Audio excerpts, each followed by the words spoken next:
Do you ever open your closet and think, why did I buy that? I definitely have, a lot. But not since shopping with Quince. I see fewer misses and a lot more hits that I'll be wearing season after season. Quince has all the seasonal must-haves, like 100% European linen shirts from $30, performance polos, and versatile activewear. The best part of all, Quince items are priced 50 to 80% less than similar brands. By partnering directly with top factories, Quince cuts out the cost of all the middlemen and passes the savings on to us. And Quince only works with factories that use safe, ethical, and responsible manufacturing practices, along with premium fabrics and finishes. I really like that. I just got 2 shirts. I ordered a third. It's coming in a week. I got 2 shirts. I just got them a couple days ago. The quality is unmatchable. I love them. They feel great. They fit great. That's why you got to shop at Quince. Fill your closet with timeless pieces that you'll be wearing for summers to come with Quince. Go to quince.com/Bubba for free shipping on your order and a 365-day return policy. That's QUINCE.com/Bubba to get free shipping on your order. And again, the 365-day return policy. Quince.com/Bubba.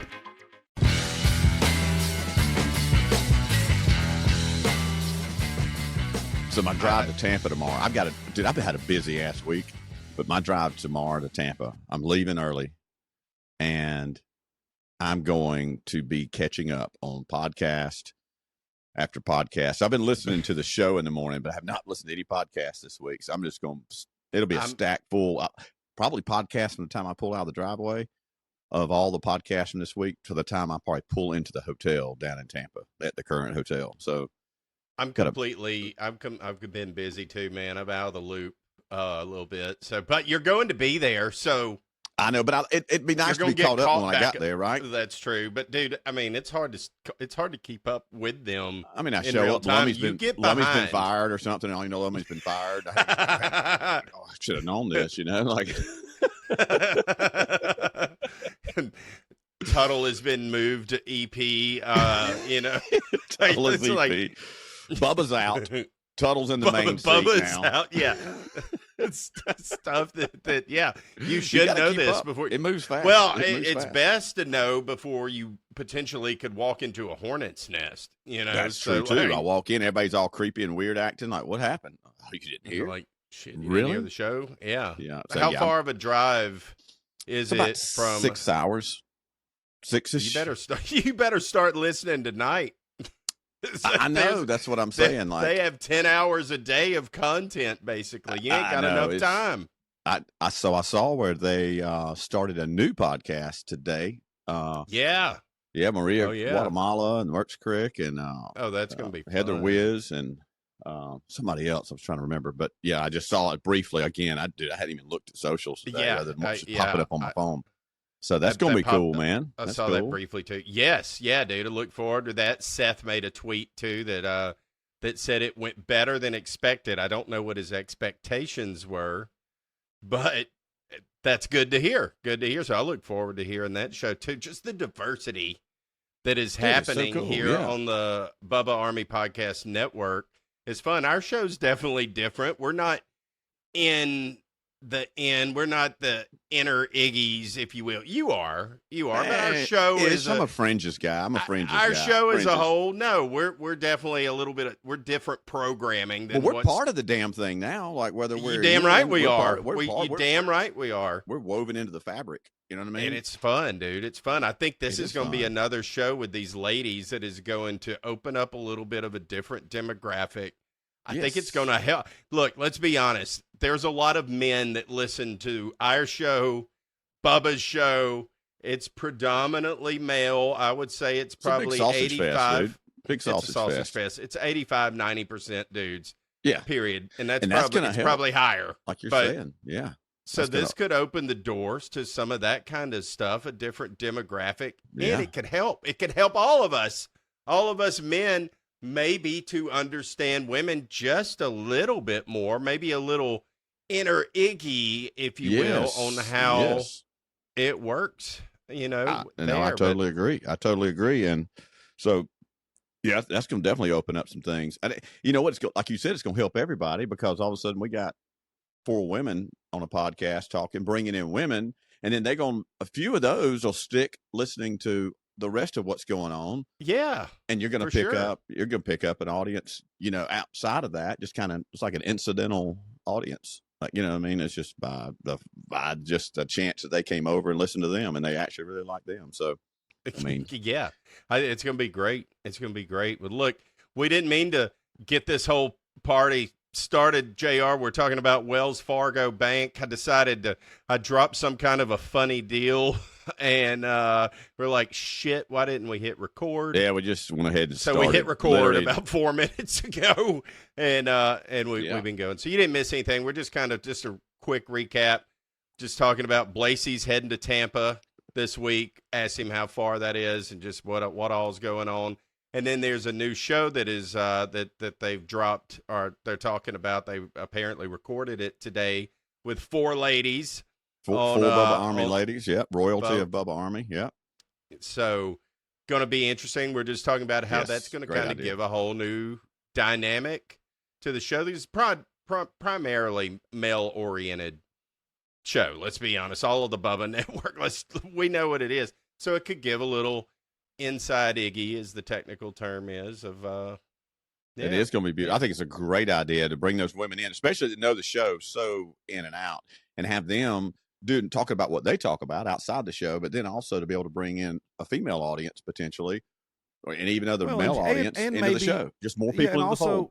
Yeah, and also help everybody that's already on the shows with another perspective and another ideas, and bring up things. It's just all around good to add all the mixture of everything to raise the bar even higher, because you might forget something, notice something they're taking away, do it in their style. I love it. I think it's a great idea, especially, like you said, if they're already a Bubba Army. That way they're not going to be shocked if Bubba says something ridiculous, or they know what's coming. They'll understand. They'll understand.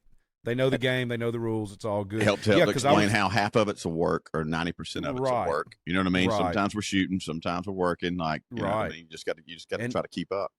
Right. And when like when Bubba called Seth's mom, and explained that situation. I mean, I would die if any of y'all called my mother right now and just said, hey, Miss Salter, what's sitting here with your boy.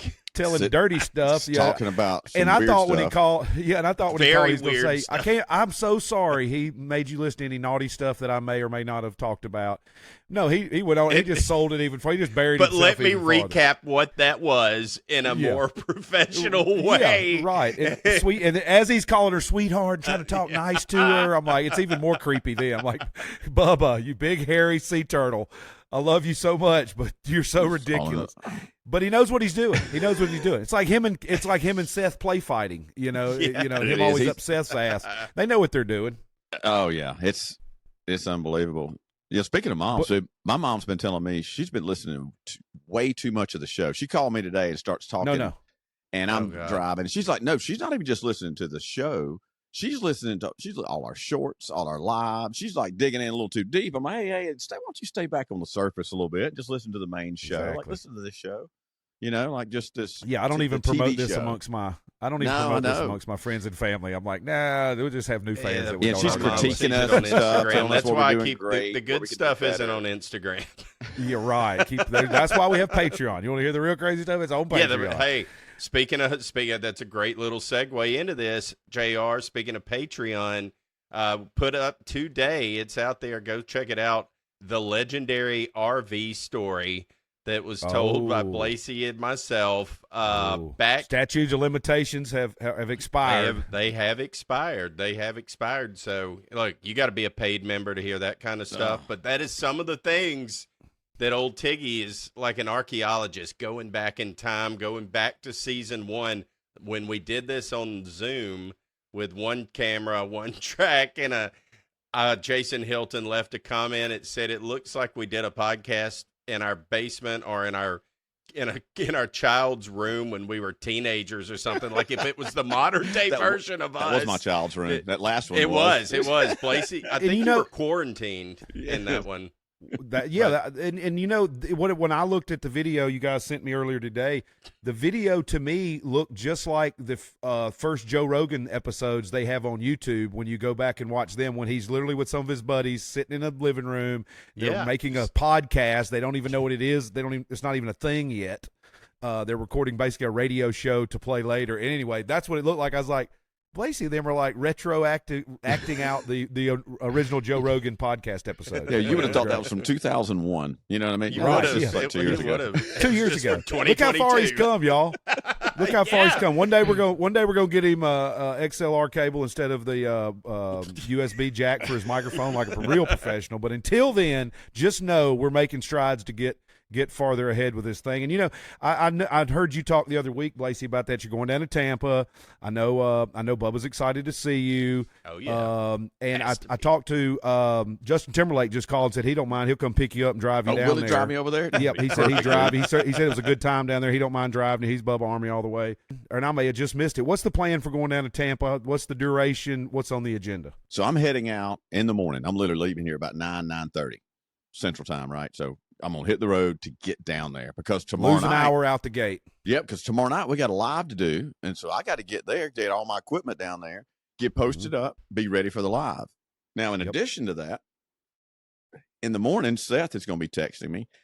I'm heading over to the studio at some point, and we're going to record a podcast at some point tomorrow. I may come over there, post, the normal show, the Friday show, just after that sometime, but sometime tomorrow. I told him, hey, listen, I'm literally about 9 minutes where I'm staying at the hotel from the studio. So you just let me know, and all I got to do is if traffic's bad, you'll just run. You'll just start jogging. That's it. Absolutely. I feel like I can I'll sprint in there. I'll let them know how quick Brantley, how excited is Blasey? Oh my God! It's uncontrollable. I love it. I'm feeding off of it. I'm getting pumped up. I'm just thinking if you're doing this tomorrow night, those gates open, and they let me into that studio. Like, are y'all I'm thinking me? You should just do the live from there tomorrow night. What I'm thinking. The problem is they're not there. It's tomorrow night, right? Oh. Hell, they'll give you a key. I mean, you're their boy. Bring your gear. Don't use their mics. Just set up your own mic. You're not Anna. You don't have to Anna the thing. You're bringing your own mic into there. Sit in Bubba's chair. Play with the thermostat. Just bring my own USB mic and my little phone. That's all you need. Turn the thermostat wherever you want it. Leave it that way when you leave. But on 61 and head out. Take the bullets out of the gun, out of his desk drawer, just for the others in the building. It's funny. So you say that.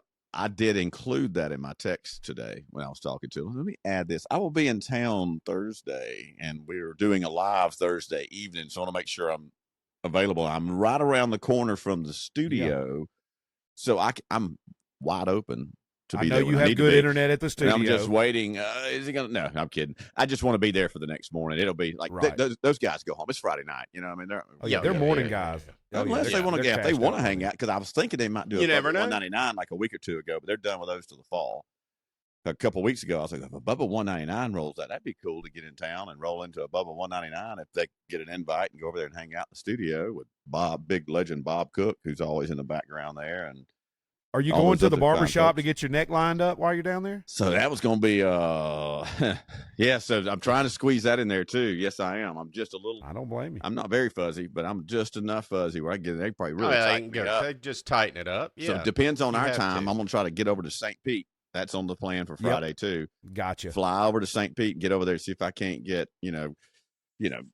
Craig or whoever to get there. Anybody who's there, I just want to go in there, experience that barbershop. You just got to go. Yeah, just say, hey, we're on the same network. Network Brothers. What's up, Absolutely. gang? Absolutely. Exactly yes, 100%. I may go in there with a presentation. You know what I mean? Like trust me, they may be like, who is this white dude walking up in here like this? Like with like a boombox on my shoulder, like makes one-man posse. Yeah, and it makes I may play our boy Johnny Ergonomics, our original OG song there. Walk in there with that, have Amanda filming me as I go in, like, what in the hell's going on here? Should have got you a turtle box for this trip. That would have been great. Exactly. Yeah, we need to lock that down, by the way. I know you don't have it yet. I hope that it came in today, Blasey. Hopefully you got some of that merch. Did the merch come in? It did not come in yet. I'm still waiting on it.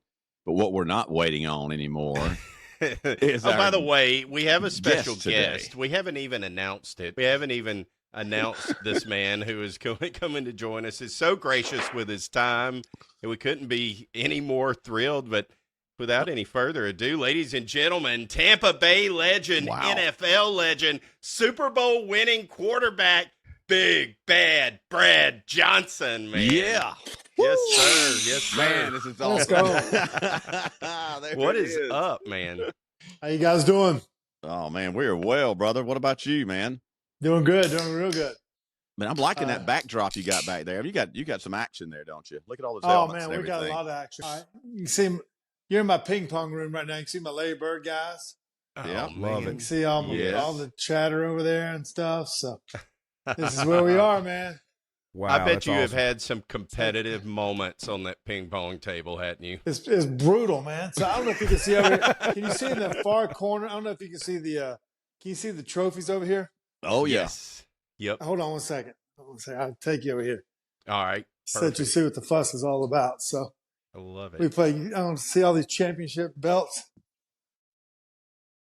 See the belts? Yeah. That's what we play for. We play Okay. for All belts. right. So So it you'll gets put your name real. on. You'll put your name on the back. When you win or lose, your name goes on the back. Wow. So Wow. it's, Oh, that is really serious. There's no change in the there's no distorting the reality later when somebody says, "No, I beat you, man. You were drunk." You're like, "No, I got the belt, man. We put it on the belt. This is no where it's doubt. at." No doubt. It's like you put it on your car and drive around like it's a hood ornament. Absolutely. That's I'd never exactly take it off. right. No, it's just like winning one in wrestling, in the WWE Or fantasy whatever. football. I mean, you don't ever want to relinquish the belt. No, when you That's right. got it. strap, man. So That's right. who's the record holder? Who has the most belts?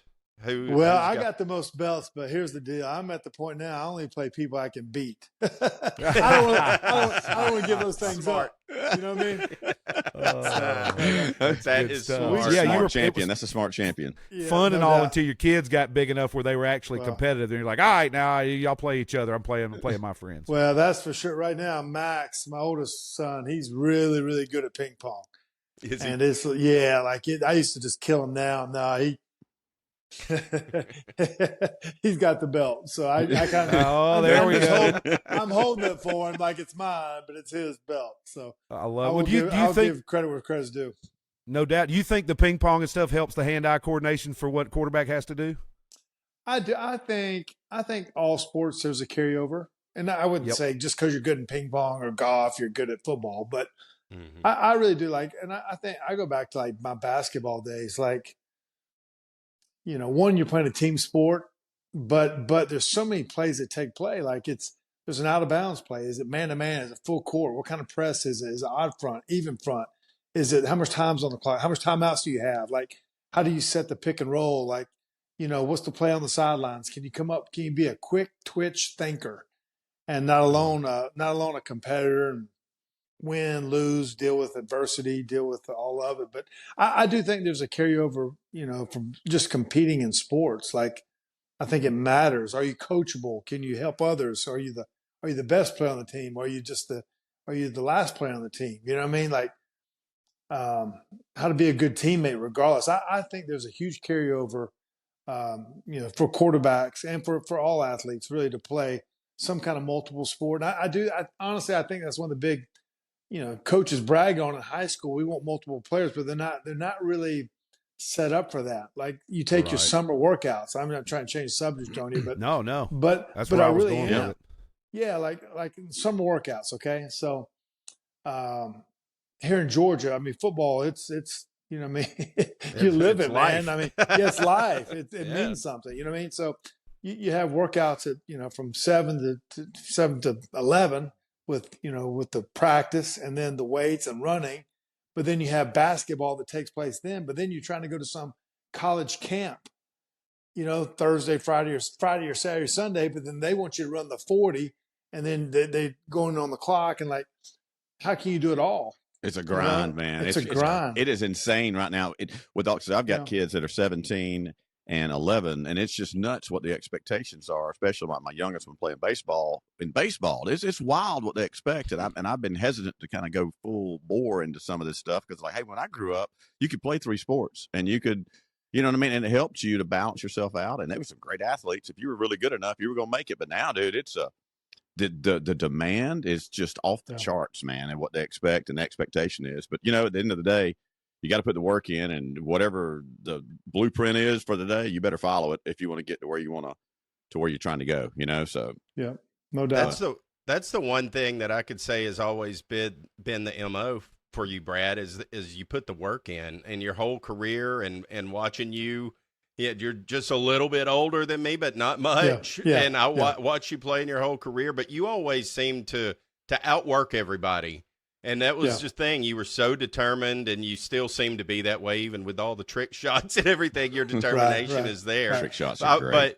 But I wanted to ask you. My son is starting to play football. He starts camps in July, and he's going into the 6th grade. And I wanted to know if you had any. He actually had this question. If you had any advice for him moving forward, going into that. He's played soccer pretty much since 4 or 5 years old, and that's been his thing. He's a big boy. I think he's going to be on the line. He's a little too big for soccer now, getting to this age. But any advice for somebody starting out? Because I know you've had boys that play. Yeah. I tell you, be great at your craft. Be great at what happens in games. If you want to spin a basketball on your finger, you're probably good at spinning a basketball, but that's not really what you do in a game. And there's a book by Petey Carril, who's a head coach at Princeton. He says, practice what happens in games. So those kind of things. You're going to be good at trick shots, then go do trick shots. But that's not what really happens in games. And so my dad always says, he always taught me a couple things. It's better to be prepared and not have an opportunity than to have an opportunity and not be prepared. So that kind of thing happens. And another thing my dad said, he said, everyone practices when you go to practice, we all practice. But how do you get better than your competitor or better than the guy on your team? And you have to practice on your own and then challenge yourself in those things, whether it's lifting weights or whether it's shooting extra baskets or whether it's throwing extra passes or running extra routes, or if I'm a lineman, I'm blocking against a sled. And if I'm a young kid, like go to someone that really knows how to teach how to block. Like, I'm the dad. I don't know how to teach how to block. Let's go find somebody who can do that. Right. And I think the other thing is go compete. I remember the days growing up. We always talk about our days growing up, but I'm like, when I drive by the parks, I don't see like these big pickup games going on the hard court. Yeah. I see hey, I'm going to Atlanta. I got a trainer. Like, no, go on the hard court. Play shirts and skins, man. Like, go compete. Go to the rec center. Yes. Yeah, go compete. And if winner stays and loser sits. That's it. That's right. Your spot. Exactly. Right. Yeah. But I tell you, and have fun at it, and like learn to deal with adversity, and you're not going to always win and those kind of things, but just go compete and be great at what happens in games, and just keep building your craft, and eventually the cream rises to the top. That's right. Yeah, I'd say going along with that, honing your craft, watching real game situation. I know for me, I like most of us played multiple sports in high school. I'm from Central Alabama. Watching NBA and NFL was as big for me as practicing with my coaches. A lot of times growing up, when we did too, your coach was a guy from church, or it was no offense to him, but it was the math teacher or the home ec teacher or someone. It wasn't necessarily a trained coach who played college ball or any pro ball or anything like that. Now we know high school programs have changed a whole bunch since we were all in high school, and most of them are. And I was there. I graduated in the late 90s and saw the transition. We finally got in a baseball coach that had, AAA experience, and we started winning games. It was just different then. But for me, before that was watching. If I watched every Hakeem, I was as tall as I am now when I was 12. I watched Hakeem Olajuwon every game I could watch, or the Atlanta Hawks, whoever their big man was, and I watched what he was doing every game. And then so before and after practice, I'm out there pretending I'm Hakeem Olajuwon now, because I'm watching him do it in the game, and I'm not. And we didn't have the distraction of now, getting peeled. You'd have to bought a VCR tape of trick shots to watch them back then. Right. So it's a little different. But I think going along with, like you're saying, I always said that, watch it. If you love it, watch it. Learn who the best players are. Emulate the best guy that's doing what you want to do, kind of thing. I 1,000% agree with you. And there's that thing of the Malcolm Gladwell book where he says, 10,000 hours to become great at your craft. But sometimes that's not always the hours of just shooting or lifting weights or practice. Like a lot of that, really, what you're saying right there is watch it on TV. Like, and so watch it on TV, but then also like, I hate watching games on TV with like friends and people because they're always talking. Like, I really want to hear what the commentator says. Like, I really want to hear what he says. And the other part, like, I don't know how the TV's things are going to streaming right now. I don't even know what channel games are on. God, but I know. Yeah. I missed the first quarter half the times. I can't find the damn game. I have to sign up for something. Yeah, but a lot of times at the end of the game, like that's when games are won and lost. And like on the NFL channel, whatever, like you go to the last 3 minutes of the game, like, holy cow, are they clocking it? There's an out of bounds play. How are they scoring a field goal? They got to score a touchdown. Do they need an onside kick? They're down 10? Should they kick the field goal? And then try to get the onside kick, or like what is the situation? Like learn situations, and what you're talking about, just like watch others play, and then have those conversations. Like, man, what do you think? Or what do you think? What would you do in this situation? Was that a good play? Was this 2 feet in bounds? Like, would you have went out of bounds, or would you have stayed in? Yeah. Like, holy smokes, that was a great double play. How'd they do that one? Whatever the sport is, but like watch it. And not just watch the Instagram highlights and those kind of things. Watch someone's failure as much as success. Right. Yeah. Oh yeah, man. Bill Russell didn't even watch it. I heard, I watched Bill Russell's documentary, last year, a couple months ago when it came out, and he was talking about when he was young on in University of San Francisco and early in the NBA, he was drawing the plays out on paper and visualizing them while he's sleeping. He wasn't watching anything. He wasn't even watching other people do it. He was visualizing the ball coming off the rim and drawing angles and figuring out how to rebound and play better defense by that. But putting the work in, but just in a completely different way, but focusing in. And a great point you made is watching it with people that want to watch the game, not just at a party. Because I'm the same way. If it's a big Bama game, I've watched 95% of big Alabama games by myself somewhere, whether it be my bedroom growing up, in college, wherever, by myself. Everybody else is somewhere else.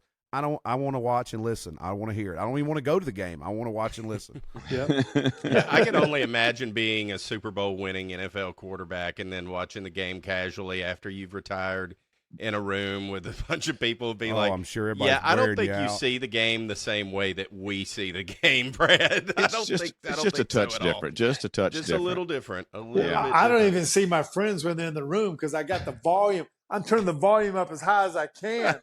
Like, get a hint. Read the room. More cowbell. Hint. Hey, they'll eventually learn. Do you ever walk in a room and somebody's pulling up the video of you throwing yourself a touchdown pass? Does anybody ever do that? Because I work in the music business, and that's the go-to when I walk in with a entertainer. They put on the music of the entertainer, like that's what they want to listen to. Is themselves. Right. Your buddies do that when you walk in. They're like, "Hey, remember this?" It comes up. It does come up in conversation. But the funniest thing was when, so I threw the touchdown pass myself back in 97, and then Marcus Mariota did it when he was with the Tennessee Titans against the Chiefs in a playoff game, and then Gruden, who coached me in Tampa, he was actually commentating the game. And when it happened, so I was actually at a basketball game, and I heard it had happened. So I actually sent the video to Gruden. He didn't even know it. I don't know.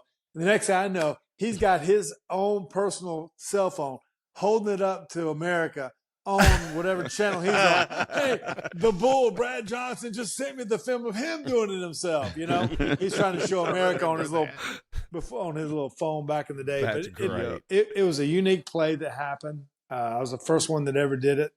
I was on the 3-yard line. I was with Minnesota Vikings, did it against Carolina Panthers, and it was from the 3-yard line. And if I'd been from the 4-yard line, I might have been 1 yard short. So it worked out. It was kind of cool. You turned the jets on. You didn't see there was no daylight. You turned right and put the jets on, buddy. I saw it. And you didn't step across the line of scrimmage, like, you know what I mean? So that. I kept watching that Marcus Mariota when I was like, I think he may have stepped across the line of scrimmage too. I keep looking at that. I agree. And as folks are listening to this or watching it, don't you worry. You can rest assured that video will be playing over you just describing it. So And I don't know awesome, if they, man. I don't know if they prepped you on this, Brad, but this our podcast is aired on the Bubba Army Radio Network out of Tampa area. It's the big morning show host and stuff. So it goes all it's all over the Florida thing. And I was the king of Tampa. I mean, do you ever have to buy a meal even now? Do you show up and everything's comp still? It better be. No, it really isn't. I feel like. Well, we're gonna work on them then. We got to remind them, y'all guys. Let's get Bubba Army down there. You've only had 2 ever. Take care of that for you. We only had 2 ever, and the other guy, he don't count. Big Bad Brad needs his because that's right. That was amazing. Yeah. I mean, that was amazing. I mean, we were all, we all watched it live action, and Gruden's Revenge, the whole deal. Chucky's back, the whole deal. Yeah. You guys had, number one, and you guys had a squad. Number one defense. Yeah. Yes, I mean, both teams just when you look back now, I mean, you think about those players, and even I can even remember playing the video games with you and Allstott and Barber, and I mean, it was just crazy. Yes. Oh, yeah. I wanted that defense. Yes, I wanted that D. Sick. It was really it was a great team. Gruden came in. He brought in. I mean, really, when Brady won it, they brought in like 10 free agents of Gronk and Leonard Fournette and a bunch of guys, and Gruden brought in a bunch of guys too with Ken Dilger and Ricky Dudley and Joe Jaravicius and Keenan McCardell and Kerry Jenkins and Robin Oben and like. So he really, Michael Pittman at tailback, and so he upgraded us offensively in a lot of different ways. But he challenged our defense too. Now, like every day in practice was highly competitive in practice, and we obviously had one of the great defenses of the history. Ever. Had 4 guys make Hall of Fame now with Ronnie Barber and John Lynch and Derek Brooks and Warren Sapp, and hopefully Simeon Rice makes it. But every day he, and the one thing he brought in a bunch of new free agents, but he also brought in the belief that we were going to do it. And that really goes a long ways. He challenged us. No one in the building had been to a Super Bowl, not alone win it. And, it's funny when we played the Raiders, that was his old team, obviously, but everyone says, we knew their plays, but you know what? He'd been there for 4 years. They knew our plays too. True. Right. We run the same. We run the same plays. Right. A lot of that gets lost. You know what I mean? So it goes both ways. So they knew our plays a little bit more than us. But we had a great team, and it takes every a lot of great coaches were on that staff too, with Mike Tomlin and Monty Kiffin and Rich Bisaccia and Joe Barry and Rod Marinelli and Kirby Woodson. I mean, we had a lot of guys. All-star. Yes. Yeah, a lot of guys went on to become either coordinators or head coaches. Yeah. And so it takes it at all levels to accomplish that, and a little bit of luck along the way too. Oh, for sure it does. And Brad, I'd heard you talking before, and this is kind of how we ended up here, I think, or how you ended up on our show. You talking about Kerry Jenkins. So both JR and I'm Blossy One Man Posse, though, by the way. I'm the one that reached out to you on X. Yeah.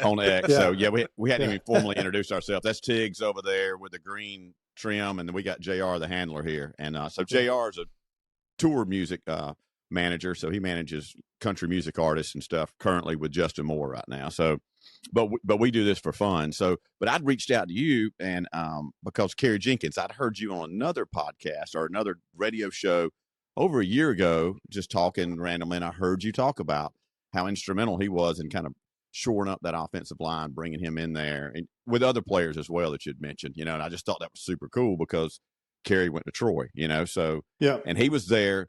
And JR, I don't know if you remember him when he was there. He was there at the same time when our buddy Hal was the film guy.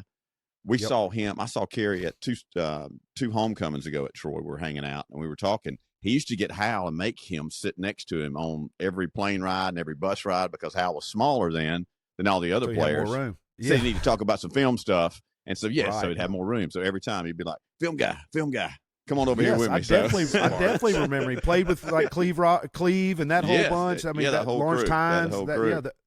Absolutely. Yeah, so it's cool to hear Kerry get some, some love. Because he's not even in the Hall of Fame at Troy right now. And I'm kind of blown away. Like we got that's Super crazy. Bowl winning. Yeah, dude, what a Super Bowl. Yeah, that's crazy. Yeah. So how instrumental was Kerry? That's kind of my question I was getting to. Yeah, number 71. Yeah, number 71. Kerry was great. He came in. He I think at one time he might have been at LSU and transferred to Troy, or either way, however it worked out. And I mean, the biggest deal is you need somebody to give you a chance and believe in you. Bill Muir was our offensive line coach, and we had Cozy Coleman and Kenyatta Walker as our right guard and right tackle, and then Jeff Christie was our center, and then left tackle was Robin Oben, and Kerry Jenkins was left guard. And though you got to have the trust in those guys to protect you and believe in you, and just we got better and better as the season went on. Like that year, Gruden came in and he'd call a play, and I'd have to get Gruden to repeat that play in practice. Like, how do you call that play again? You know what I mean? You go green right slot, 93W heads up for Buster, heads up for 58 Dolphin, or check H2 Miami, green right, U shift to green left west, F short spire 2 wide, banana Z over, heads up for 359 smoke. Like, coach, can you repeat that play for me again? You know what I mean? So that's kind of, and so, and so we had a bunch of new linemen, a bunch of new players. We all got better and better as the season went along, and Kerry was a huge part of our offensive line and what we accomplished that season. So a lot of times, and we had, obviously, we talk about the defense being tremendous, but we had so many great players on offense that just, they're probably some, Pro Bowl players instead of the Hall of Famers, but like, it wasn't like we were a bunch of damn wooden Indians over there either now. Like, not at all. So no. Some great players that we averaged over 28 points a game that season on offense. It just doesn't get from about the 6th, 7th game on, that doesn't get talked about a lot. But Kerry was very instrumental in that whole offensive line. It was great to play with those guys. There's 2 games that I still talk about from that season, but they're not related to you. Well, they are kind of in a way, but I'm a Saints fan. Yeah. Here it goes. Yeah. No, that's all I'm saying. Get your win in. It's all I got. That's all I got. No. I love a great deal just as much as the next guy, but I'm not going to crawl through a bed of hot coals or go out of my way just to save a few bucks. And if I am, man, it's got to be easy. No hoops, no BS. So when Mint Mobile says it's easy to get wireless for $15 a month with the purchase of a 3-month plan, I'm going to call them out on it. Turns out, it's really that easy. It's that easy to get wireless for $15 a month. The longest part of the process was the time I spent on hold waiting to break up with my old provider. That's a nightmare. Wish everything was as easy as Mint. All plans come with high-speed data and unlimited talk-to-text delivered on the nation's largest 5G network. You can use your own phone with any Mint Mobile plan and bring your old phone number with you, along with all of your existing contacts. To get this new customer offer with your 3-month premium wireless plan for only $15 a month, you must go to mintmobile.com/Bubba. That's mintmobile.com/BUBBA. Cut your wireless bill to $15 a month at mintmobile.com/Bubba. $45 upfront payment required, equivalent to $15 a month. New customers on first 3-month plan only. Speed slower on 40 gigabytes on unlimited plans. Additional taxes, fees, and restrictions apply. See Mint Mobile for details. What makes a life a good one? Is it the adventure you have?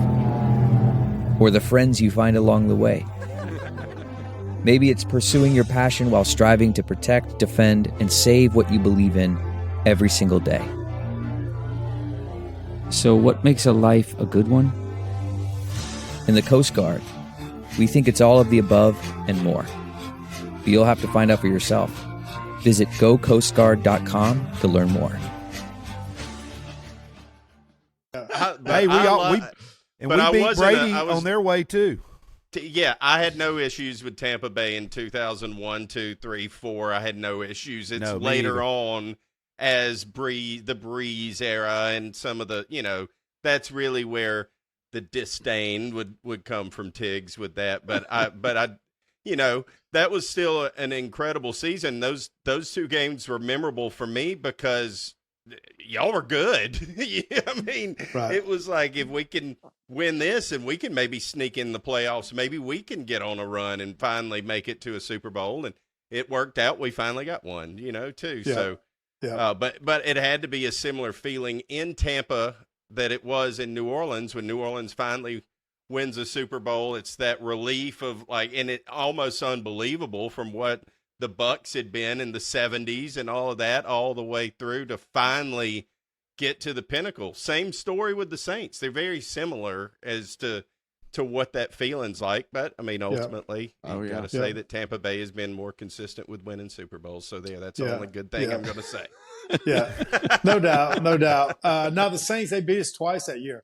And then they kind of faltered at the end of the season and got away from them. But there's always a huge rivalry there that doesn't really get talked about nationally, but it's kind of like that's a It's That's chippy. It's very chippy. It's a brawl, but I tell you kind of a cool story. Like, so every player, every organization has their own story of how you got there and how you succeeded or whatever happens. But when we had the parade after the Super Bowl, it was like 3 days later. I don't think we slept for like 3 days. It was kind of one of those deals. But Yeah. but we're all in these convertible cars and we're going down, and then there's people on top of buildings, and it was mayhem. Now everybody's on the boats. Everybody remembers Brady throwing the Lombardi Trophy from boat to boat. But when we first won it, it's always great. You don't ever forget the first, okay, guys? Oh yeah, That's it for sure. That's But when we won it, so we're in convertibles. John Lynch was the guy riding in the convertible with me. And then all of a sudden, he gets out of the convertible. He's running down the street like a wild man. And then Warren Sapp is in front of me too. Warren Sapp, he jumps out of his convertible. They're over high-fiving fans, and then you got the police trying to get them back. But all of a sudden, about 20 yards in front of me, Warren Sapp and John Lynch, they're hugging each other like no other. Like, it's like, holy smokes. And I'm thinking about, well, they were here before. They were part of the Yucks. They were part of the orange creamsicle, and they were part of those teams with when Sam Weiss was the head coach, and they're just like just trying to get a team out there on the field, and then to see the dynasty that was built from a defensive standpoint to bring that Lombardi home to Tampa, like how much it meant to me, but how much it meant to them because they were there in the bad times, So Right. So it's pretty cool to accomplish what we did, and to see those guys do it the hard way all those years coming up. Oh, dude, that is awesome. I mean, I can't even imagine like the time that you're down there too. Like you're in Tampa. I mean, like you get there, like you win a Super Bowl while you're there. So I mean, living in Tampa, what was that like for you, man? Like what was kind of the coolest thing outside of winning the Super Bowl, like that you did down there while you were there for those 3 or 4 years? When I was down there, I did nothing. I mean, honestly, like we just had our boys were born. Max and Jake were born right during that time, and then we lived up in Cheval, and I was either on the expressway or Dale Mabry driving to work and then drive home. Like that was it. I didn't really do a lot down there besides we did Outback or Sonny's. I mean, that was a big deal. I mean, I just didn't do a lot. Is good. I've actually done a lot more since being gone. Just playing different golf courses and seeing different people down there. They've done a great job as far as inviting everybody back for different events and those kind of things. But when I was down there, I didn't do a whole lot. That's probably why you won the Super Bowl as well, right? That's Right. exactly why. You were focused. He was Well, dialed in. if you had two babies there, I mean, you guys, all you fathers out there know that, man, that's time sucker right there. You're not going to get any extra free time outside of dealing with that when they're real little. And like Lacey said, Matt, might have helped. You kept, you didn't get busted at the strip club or anything crazy. So that's always a plus. No doubt. The bad It's kind of good. I've kind of seen that trend go away from the NFL. It was getting busted at the strip club with a gun or in your car with some weed. That was the thing. I hadn't really heard any of that lately. That's kind of all went away, which is a good thing. And Tampa would be an easy place to get in some trouble too, as we all know. But I will go off that question, Blasey, real quick. Weather-wise, you got to play in some unique cities in our country. I just got back from up in the Buffalo area. My wife and I we played a show in Niagara Falls Saturday. We stayed a few extra days and got to see that for the first time. And every place is different. The weather's different. The food's different. Like even the stadiums, I've been to some games at the Tampa Stadium, watched the Saints play, and it's a whole nother experience than watching a game at the Super Bowl or the Superdome. You know what I mean? The dome is crunk, music, loud, crazy. Yeah. Everybody there rolls in late. In Tampa, it's a lot more chill.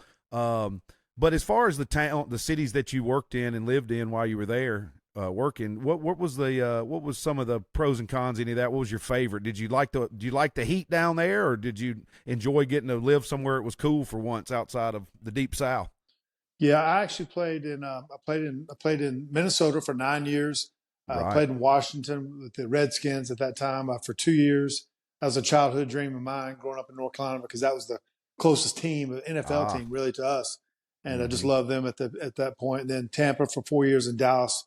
My last 2 years in Dallas. But I mean, as a quarterback now, I mean, I'm sitting there always watching the Weather Channel, like, Listen, I played for 17 years and never played in a rain game. Think about that. Wow. What? Wow. You got to be lying. I no practiced in way. it, but I never played in a rain game. But That is insane. And I got rained on every time I've been to Tampa Stadium. It's rained for 10 or 15 minutes. We go up under the thing, wait, come back out, gets hot as hell again. Dude, that's virtually amazing. impossible. That's got to be It a was record crazy. for most games without a rain game. it was crazy. So That's a but trivia question right there. That really is. I played in a few cold games, but never the rain game. But so from that standpoint, I actually love playing the Metrodome in Minnesota because you didn't have to worry about whether it's cold, hot, snowing, or whatever it was. You always were indoors and didn't have to worry about the weather and played on fast turf. So from that standpoint, I loved it. But a funny little story in Tampa. The week before our very first game in Tampa, it rained, and we didn't have an indoor facility. So we went to a parking lot right next to us at the old people that know in Tampa, they get it. Like the old One Buck place is right there by the airport. The weight room was outside. The bath we didn't have a team meeting room. Tony Dungy would come in there and he'd pull up a projector screen in the locker room, and we'd either sit on the floor or in our locker, and he'd go over that. The bathroom stalls didn't have doors on the bathroom That stalls. is crazy. This wasn't that long ago. No. I mean, really and truly, it wasn't that long ago. That's crazy. The people at One Buck or people in Tampa, they tell you about the old One Buck place. Now it's a Taj Mahal what they have, but we had we practiced in the rain in a parking lot deck. So you couldn't think about cars around you. Like you couldn't throw a ball. It's crazy, man. That's what we had to do. Wow. So I had no idea. Crazy times. Yeah. So if you can win a facility like that, you can win anywhere. Really. Yeah. Yeah. No kidding.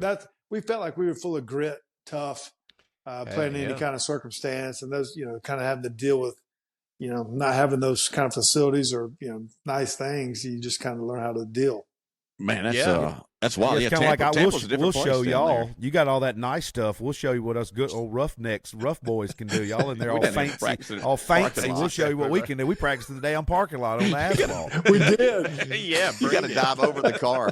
Watch out. That's the the real same, deal. That's the same time during our Bubba the Love Sponge was going through his hog trial. Was that 2001, 2002? I don't know if you remember all that, Brad, when you were down there. You probably weren't, I don't know if you're dialed into any of that What stuff. was that radio station that he was on? I forget really that one at big? that time in Tampa. But he's been on a few down there. But yeah, that's when they butchered it. Like, it's just a normal butchering of a hog. But anyway, he had to go through a hog trial. They tried to send him to jail for that was 01. So Tampa was a different crazy place then. They practiced in parking lots. It Bubba's going to sounds like it. Florida trial earned for its killing a hog. reputation. Florida has earned its That's reputation. Florida man. We can That all is agree Florida on that. man. Brad, what's your jam? What's your music? What do you listen to every day when you're doing these trick shots and all that kind of stuff? What's on your playlist? Well, when you're out there, I don't have any music going. Okay, so it's just Okay. me. It's me, a bag of balls, a tripod camera, and a vision of how I'm going to make this shot or whatever I'm going to do. So, I mean, and so there's a couple taglines that go along with this. I don't know if people kept up with me, but it's either first time, first take, or it's a lifetime of practice to do what I do with these footballs and basketballs, or it takes what it takes. So a lot of my shots are usually a sequence of 3, 4, 5 shots in a row.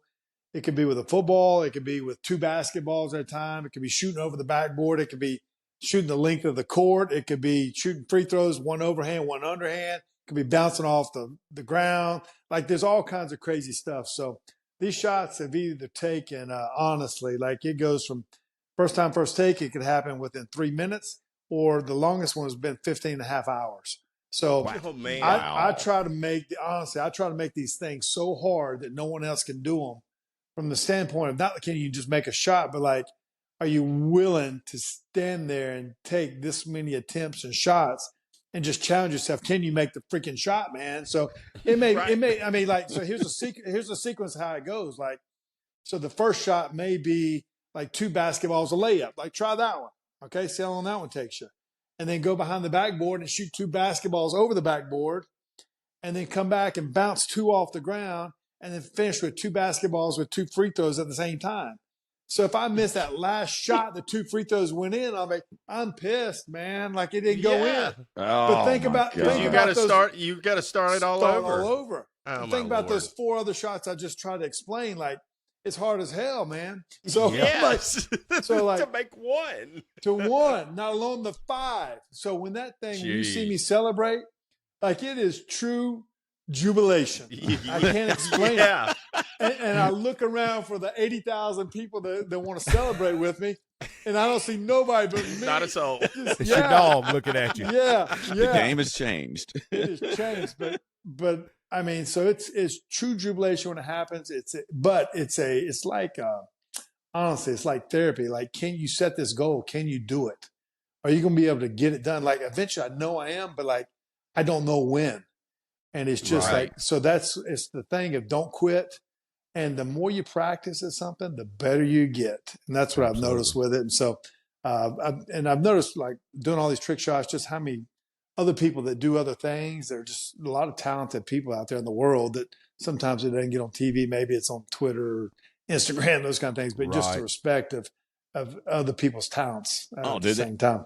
There's so much of it out there. I was eating lunch today somewhere, and they had the Chive TV going in there. And dude, that is just like I can sit there and watch that all day. It's the same thing. Just on a loop of all kind of crazy stuff. And there was a lot of actually today some basketball trick shot stuff, and like there was a whole little segment on that going down.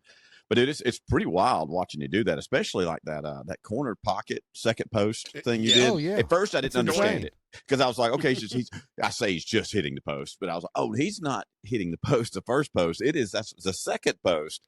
He's sliding it through that small slot there. Yeah, that is absolutely unbelievable. Like to me, that is the most impressive thing that I've seen you do. And the multi-layered, the multi-level ones too, like you're saying, you do that, then you got to go over here and throw a basketball, shoot a 40-foot behind the rim basketball shot, and then throw 2 footballs through the hoop on the other end of the court. Yeah. I mean, it's like said, you're almost making them dreamed impossible. of when we were like 10 and Yeah. playing with our buddies. But you're I doing didn't know it when and making it happen. It's unbelievable. Yeah. And when I watched the corner pocket thing, at first I thought you were going to knock it down because you're so jacked still. And when you heaved it over there, I thought he's going to break the damn the corner post off. But I noticed, and then I watched the one of you and your son throwing full length footballs in the rim at the same time. If anybody knows, it's so hard to get 2 basketballs. The timing of 1-2 to get in, and footballs from the other end. I mean, it's incredible. Yeah, it's cool. Now the corner pocket second pole, I hit 5 in a row. And that was probably the one that I don't think anybody will ever be able to do. So if you go to your high school, just try it. Corner pocket, second pole. And then, but the one with Max and I, it just happened. And so he's lefty, I'm righty. But the ball, if you really just watch the flight of the balls actually have to crisscross and then bounce in off the backboard like that. It was really, when it happened, we were kind of pissed at first because we didn't swish it. But then I'm going, holy smokes. They both went in, they both banked in like doink. So I celebrated. He kind of just took it all in. He'll understand one day how. Yes, he will. How it really happened. Yeah, he'll get it. Dude, how pumped are you? Because I've heard you mention before that you started you played basketball through high school, played at Florida State, but if I understand this right, you really, when you were a kid, you would have loved to have gone to North Carolina and played for Dean Smith. How cool is it now that your sons are at North Carolina? How much fun are you going to have this fall, man? Yeah, it's college sports are kind of different now, but I grew up in Black Mountain, North Carolina.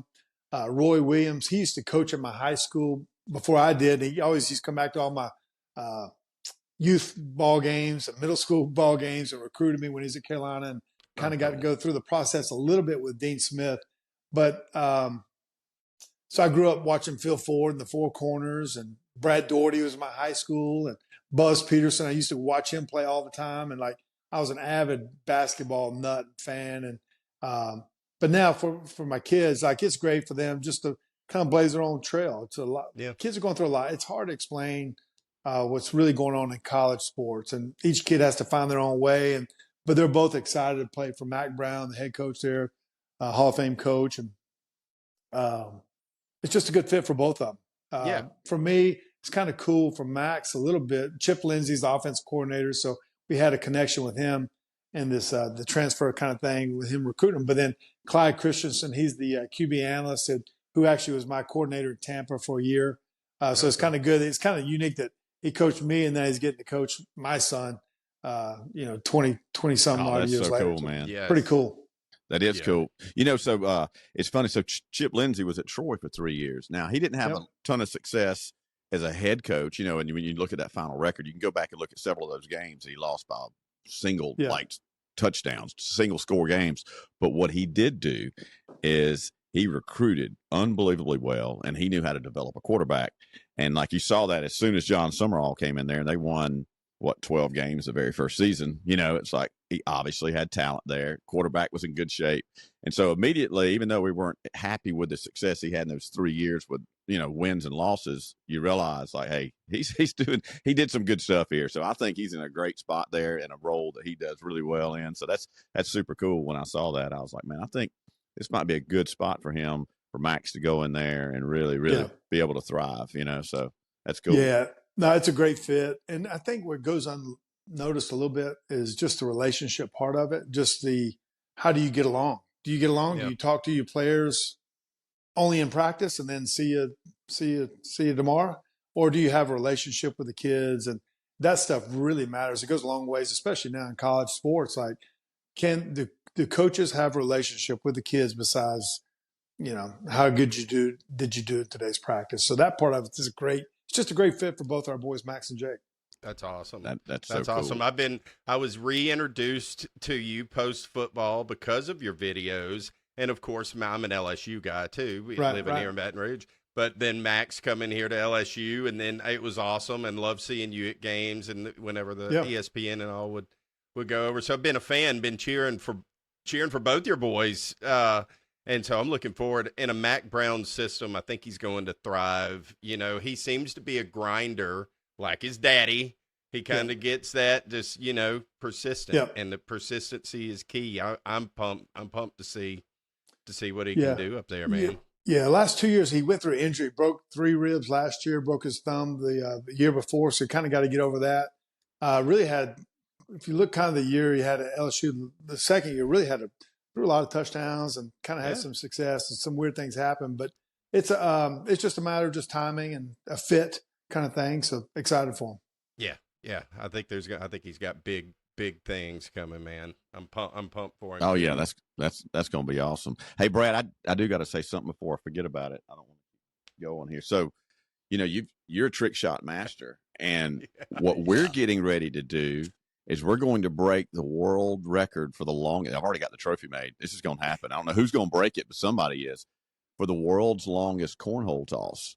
And, so, hey, man, if you happen to be in the area, like us, I'm in Northwest Florida right here, just Santa Rosa Beach. I don't know if you're on vacation down here. If this time's out later on this summer, maybe you could stop in here and get a few throws in. I mean, you add that to your whole TikTok deal. I think you got room on your shelf, or we could find a nice carpenter in your area to build another shelf for that trophy, Brad. I think he's absolutely. What's the world record now? So right now it's in Texas. Some guys got it at around 86 or 87 feet. I went ahead and set the trophy at 90. I mean, if something happens between now and then, we'll change it to 93 or whatever the heck it is we need to get to. But 90 feet is what we're going to be looking for. And I've been out and measured it off and looked at it. It's going to happen. Somebody's underhand or overhand? You can throw it either way you want to, as long as you throw it behind the line. How many attempts do you get? As many as you want, because we'll sign people up and they come and throw. And we may do it like 5 at a time and let the next person go. We're going to get this thing done, baby. We're going to get this thing done. I may do this in the backyard. And that's kind of where this all came from. A friend of ours, Marty Smith, Marty from ESPN, he was the one initially set the record on air and had the first record set. That was officially, what was it, 80, Blasey? It was it was actually like 70 something. It was in the mid 70 something. Yeah. On air. So we brought him on the show. We were talking about it. Since then, it's been broken a few times, and since then, Blasey's been brainstorming, and now he's putting on this world record-breaking tournament for Guinness Book of World Records. I just got to get these two clowns to get over here with me and join us live, so we can get this thing done. I'm tired of looking at this trophy. I don't want to own this trophy anymore. No, and Blasey usually records from Props Brewery there near where he lives, near the beach. It's a big, nice brewery with a huge yard and all that stuff. So we're going to set up a big tournament, bring people in, hopefully get Marty in. we're going to get some people to come, be the, not judge officials, so we can make sure it gets in the Guinness Book of World Records. So I it's think happening. Big Bad Brad is going to knock this out. I think I saw Brad's wheels turning. He's like, I don't think we're going how many to throws to the I truck get? before He's ready. He sends me a video. I'm going to be going foot to foot to count off 90 feet in 1 inch. And then he's going to make you throw a over the shoulder basketball shot from half court after you hit it. And that's probably what's going to be a combo. I love it, man. 2 world records. Boom, boom. Watch this. 28 hours later. Yeah, I'll let you know when we set this up, and you just have to be vacation. Give me a holler, and it times out just right. We get down to Destin quite a bit, so give me a holler. There you go. Perfect. Awesome. Right. Perfect. Like and I'm over here on the Alabama side, Gulf Shores, Alabama. So you ever get to the Floribama, let me know. Beer's on me. Yeah. But I had 2 other things. I know we take up a lot of your time today, and we definitely appreciate it. I know all the listeners out there are enjoying this. Like I said, all over people from Florida with the memories from the Super Bowl win, and NFL fans for your years in the league. But 2 things we normally talk about on here, which we hadn't today, so we'll hit them real quick. One, were you ever a fan of pro wrestling? I was, yeah. And so Nikita Koloff, he's a good buddy of mine. And then Russian Nightmare. Yeah. Right. Man, I watched – I used to watch all that stuff. Yep. Him and Magnum TA. Awesome. Yeah, being in the Carolinas, you had to watch the Crockett territories, all that. Oh, you had to. Ric Flair, yes. Beautiful. Yeah. Second thing is we always talk about food because we love food. Tigs does barbecue reviews. Blasey shows boiling crawfish. I take pictures on the road from different places we eat. What's your during your travels? What's your go-to road food? What's your favorite type of food, and maybe what's your go-to like pre or post game meal? Well, just in general, like I love like shrimp and grits. Okay, like I love that kind of food, kind of Cajun-y, kind of a lot of seasoned stuff, but shrimp and grits kind of thing. I love all that stuff. Pregame meal. Honestly, I would eat a lot or so the day before, just loading up. But in pregame meal, I'd eat like a half a steak. I kind of a weird half a steak, like a pancake, and then like a banana is what I would eat. And then after games, I mean, I would just eat whatever I could get down. So it wasn't a big deal. So right, so. If it wasn't a 12-pack, I mean. So, exactly. Yeah. How many calories do you burn in an NFL game? Do you know? You should ask me how many calories I burn on a TikTok video. Those go a lot longer than an NFL game. That would be better. Sometimes. Yeah, it's a lot of work out there. But no, I mean, honestly, those football games, like, really, it's those games are 3 hours and 20 minutes. But then you got the warm ups beforehand, so that's another 50 minutes out there, and then you're in the locker room an hour and a half before the game. Like, there's a lot going on. It's a long day. And so actually, during games, I actually would keep a little bar or something like that, have a halftime, and then have something like a real quick snack after the game just to get something in my body. Cause it's a long day. Yeah. That's your adrenaline gets going. You're like, hell, I forgot to eat. Yeah, it happens. Then you get 4 or 5 beers and you're like, what's happening? Forgot to help soak these jokers up. yeah. After some interceptions or a loss, you're drinking those things anyways too. So exactly right. Get rid of that. You're either celebrating or you're in misery. One of the two. No doubt. But it's but nutrition, it is a big part of it. That part, honestly, that's a big part. Probably more so in the heat, like in Tampa. When you go back and look at the records over years, like a lot of the records at the beginning of the season, they struggle because it's so hot down there. Honestly, like you're getting IVs on Friday and Saturday, and sometimes Sunday before the game, not after the game, before the game. Just trying to get yourself. Go back and look at the records of those guys. The first 8 games compared to the last 8 games, because at the end of the year, the weather's usually it's nice. It's anywhere from between humidity 60. Comes down. Yep. Everything's nice. Then you're practicing on grass all the time. You're outside. You're going full speed. Where some teams, it's kind of the cold in the north. It's a little bit different. So teams are built different because of the weather, and how you handle your practice schedule is a big deal too. Training camps were tough. Mile high effect. Yeah, 100%. Just as much. I never thought about that, but that's a good point. Yeah, because it's blistering that first month of games down there. Yeah. So like you feel like you're practicing in the heat, you're used to it.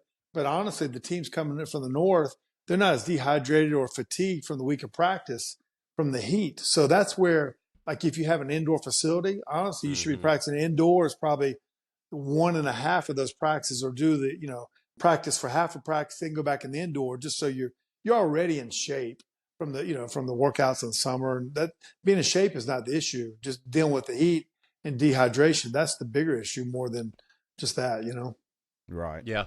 Yeah. No doubt. But before Blasey, I know we're going to start to wrap this up, and Blasey has a fun little segment that we like to play. But I had a buddy of mine named Tommy Chopin. I told him you were coming on the show, and he said that he had a question. This is his question. It's a good one. What do you think, what is the largest contributing factor to losing an NFL game?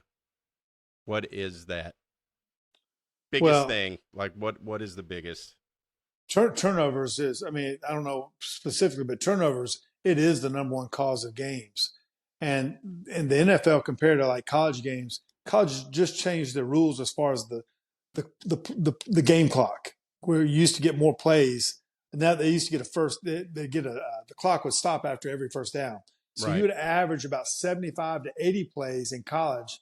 You'd average about 57 to 64 in that range in pros. So you'd only get maybe 9, 10 possessions at the most. So the games are really close. Plus you're not playing against a bunch of, you got to go win the game. You don't get an easy game in the pro. Right. There are no easy games. Yeah. Yeah, there are no easy games. You don't get that. So, but the games are close. So the turnovers matter. And so that's a big deal. It's just a turnover, number one. Well, that's kind of what led to that question was I told him that I had this odd dream last night that somehow we were at some game and there was a touchdown that came from like a pick six, and I automatically just went to him and I said, turnover differential. And then that was it. So then that transpired into that question. Oh my so God. There you go. Yeah. Oh, That's my part of craziness for you. Yeah, but truthfully, the three things we said real quick on that was we said turnovers were number one, then the rundown ratio was number two. So rundown means like, was it second medium or second long? Was it 3rd and 5 or 3rd and 9 or 3rd and 1? And so those percentages, that's a bit, so turnovers, the rundown ratio, then explosive plays. Anything over 15 yards was an explosive play. And then you get into penalties and all that kind of thing. So there's a lot that goes into it, but you can't play conservative, but you gotta eliminate those little mistakes. Because even a penalty, if you look at the drive charts, just if you go off sides, one way or the other.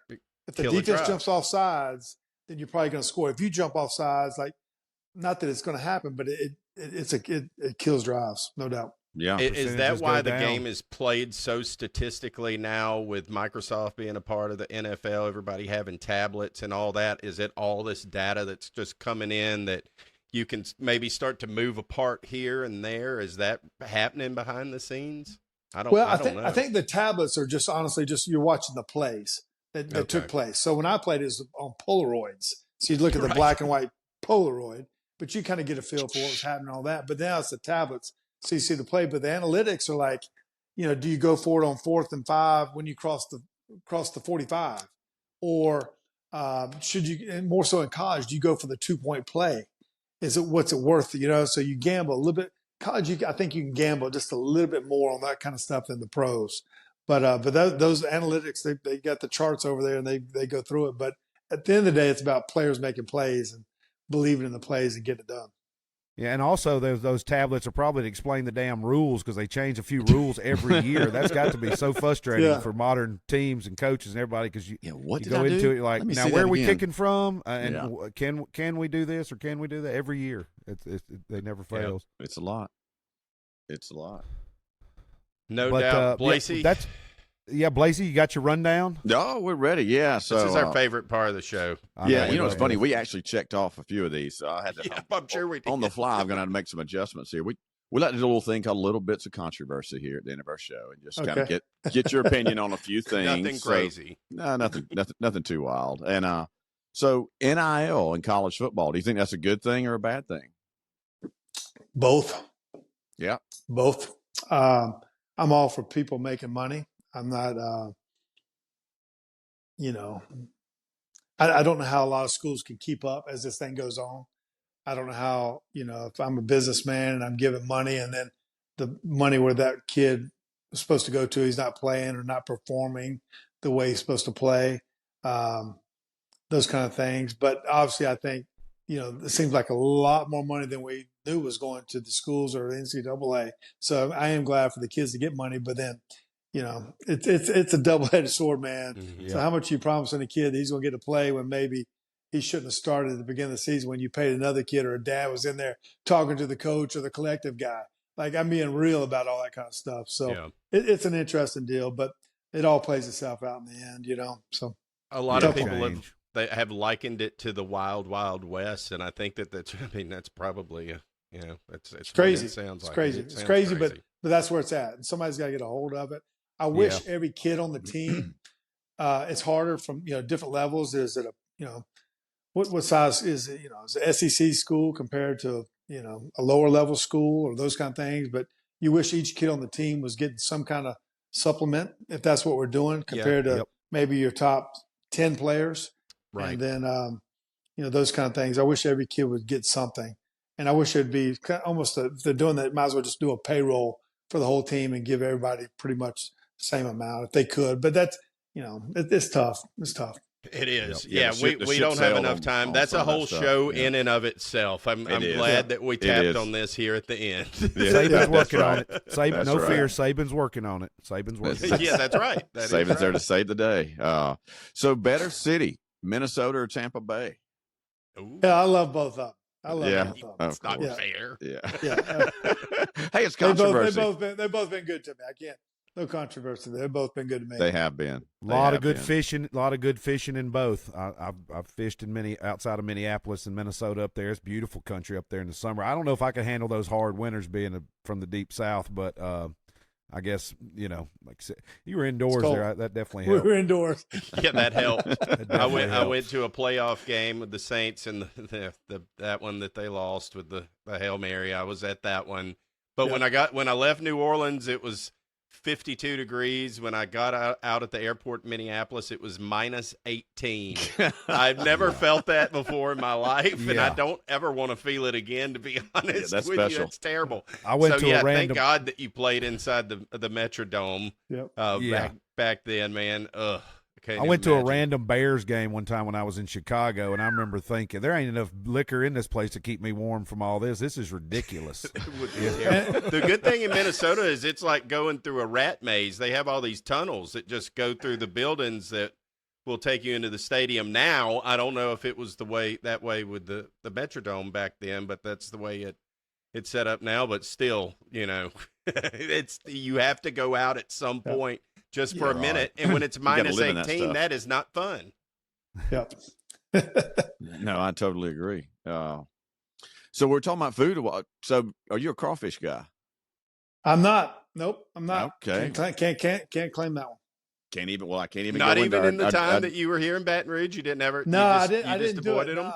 I did. I just ordered something else. So there you go. He said like shrimp and grits. Shrimp and grits. A lot of shrimp and grits. That's He's from over there in the Carolinas, man. They love they eat crabs and stuff, but a lot of barbecue. They do shrimp, a lot of fresh fish, different stuff, but similar.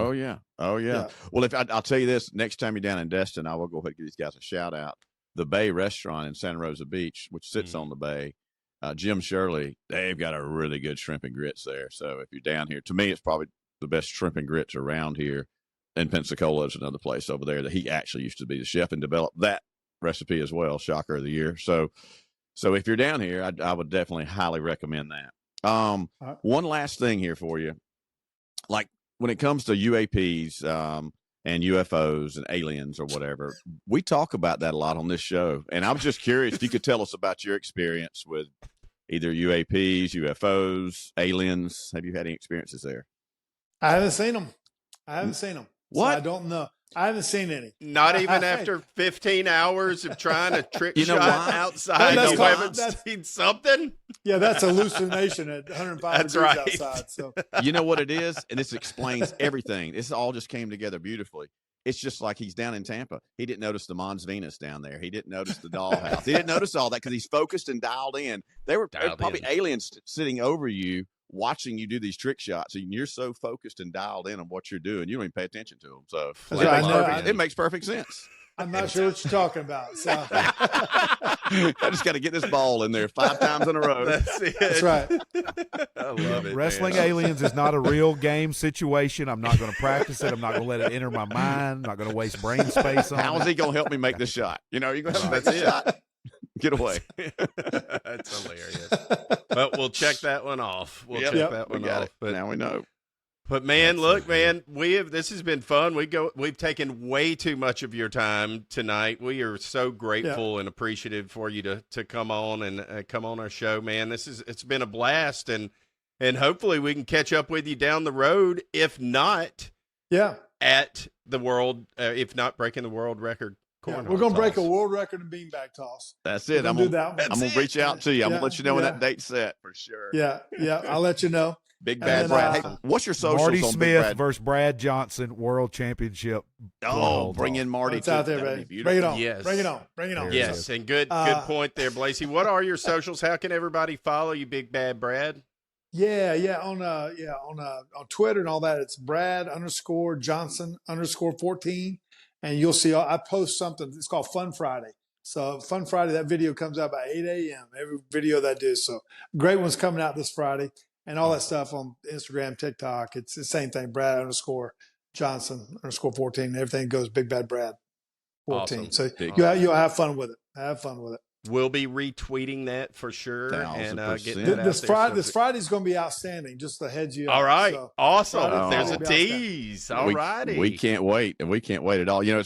So Big Bad Brad, I told Brantley the other day, I was like, hey, Big Brad's following me now on X. I don't think it's the real Brad Johnson. It's obviously got to be a fake. And I kept digging in. I was like, dude, I really think this is the real Brad Johnson, and it's him. Yep. And that's when I texted you. That was like at 8:39. By 9:39, we had you not only committed to come on the show, we got the day set down. We're going to sit down a time 1 hour later. So thank you again. Don't know if you don't ask, right? That's it. That's you right. never know if you don't ask. That's right. So exactly. Awesome, man. I appreciate it, guys. Thank you.